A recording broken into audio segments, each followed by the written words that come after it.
Buy one, plant one. Printer seeds.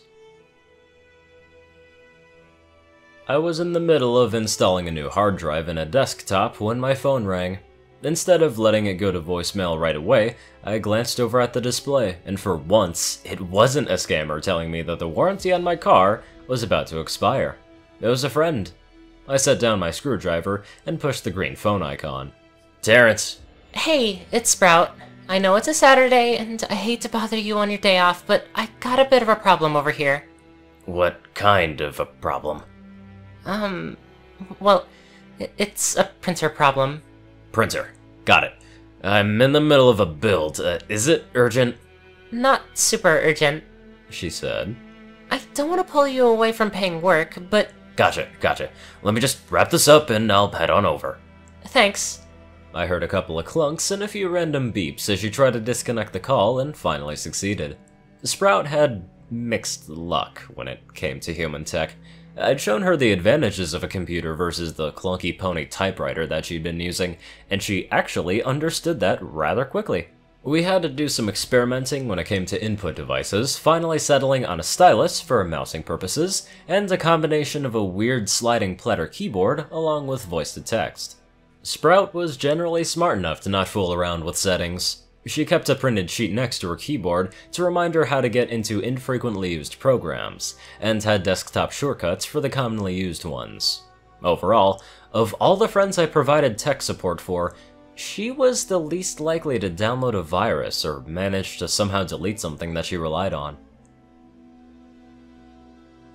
After verifying that the computer recognized the new disk drive, I screwed the case back on, packed up my tools, and headed over to Sprout's house.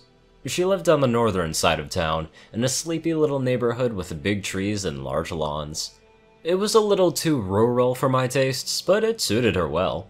She'd complained once about not being able to raise chickens in her yard, but nobody had complained about her landscaping. Flowers in front, garden in back. Even the driveway was landscaped. She'd put down raised boxes full of dirt for more flowers. It was a pony thing. I parked on the street and thought about grabbing my tool bag, but I couldn't think of much I could do to actually fix a printer. Her front door was open and I could see her inside, actually working at her computer.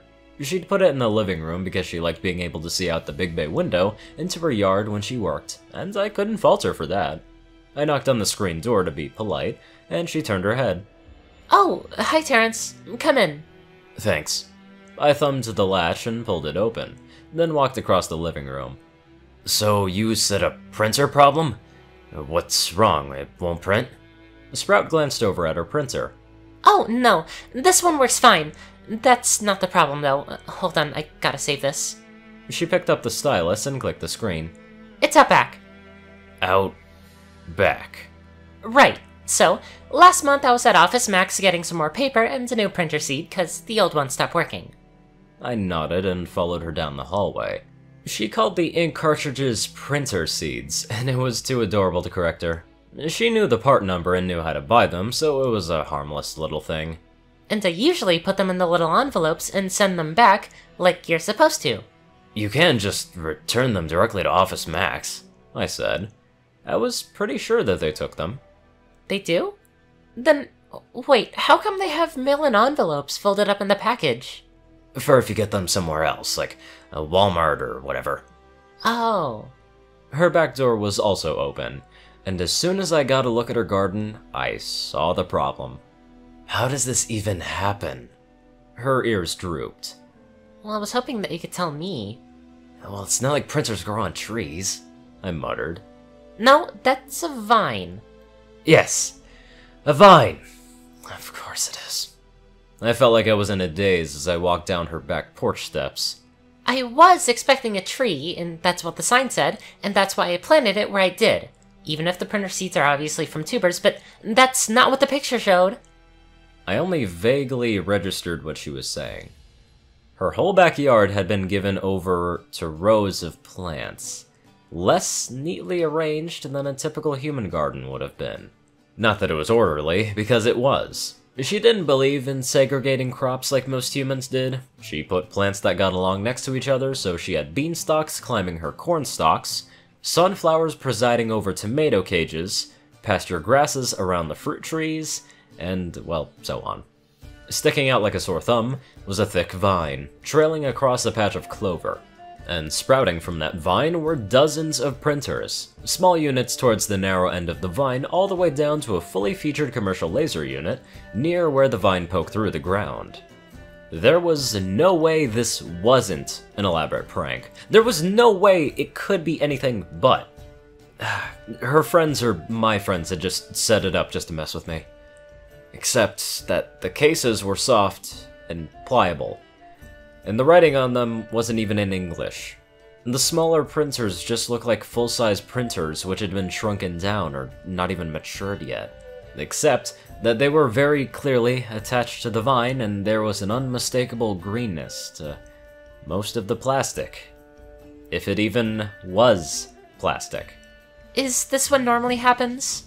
Sprout asked. I paused before answering. I felt like I'd just been slapped upside the head with a trout. This? Yeah. Actual printers growing an actual vine. She nodded. I gave her the honest answer. I can't say I've ever seen this before. How did you even do this? I planted the printer seed. They're expensive and I thought I could grow my own, but I must have done it wrong because all I'm getting is printers, and there's only 1 or 2 seeds in each one. Is that how they normally grow? She scratched her chin. Maybe that's why the seeds are so expensive, and the printers aren't.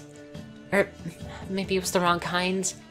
Maybe I shouldn't have used a high-yield printer seed. Printer seeds? I mean, ink cartridges don't grow. They're made in a factory. Are you sure?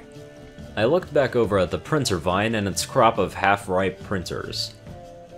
I actually wasn't sure anymore. Talking ponies were weird. The way that she could magically magnet things to her forehooves was weird. Were printer vines any weirder? Yes. I'm sure. There are factories that make all the circuit boards and chips and other factories that put them all together. Printers don't grow on trees. Vines. Or vines. Or any other kind of plant. Even if you somehow manage to make that happen. This isn't some kind of elaborate prank, is it? Because if it is, it's brilliant. She shook her head. Well, I was just trying to grow my own printer seeds instead of having to buy them all the time. I thought that's what HP wanted. What they wanted? They had a sign at Office Max saying that they could be planted. No, they didn't. Did too. They said to buy one and plant one. Okay, there is no way that they had a sign that said that. You must have misread it. Sprout didn't have a car of her own, but wasn't opposed to riding in one. I opened the door for her, and she hopped up and tugged the seatbelt across her chest with her teeth. It wasn't really made for her physique, but it was better than nothing. The first time I'd seen her sitting in a car seat, I thought it was strange, and then it started to look almost natural. At least from the waist up. I checked the mirror before pulling out onto the street, then when we were underway, asked her which Office Max she'd gone to, just in case it wasn't the one in town. Maple Valley Mall, she said. That's the closest, and the omnibus stops right out front. That was the mall I'd first met her at, kicking butt playing DDR in the arcade. 4 legs were better than 2 at that game. In hindsight, after seeing an actual printer vine, the fact that there was indeed such a sign at Office Max was unsurprising. Admittedly, the fine print in no way suggested actually planting a printer or an ink cartridge. It instead said that for each printer purchased, HP would plant a tree.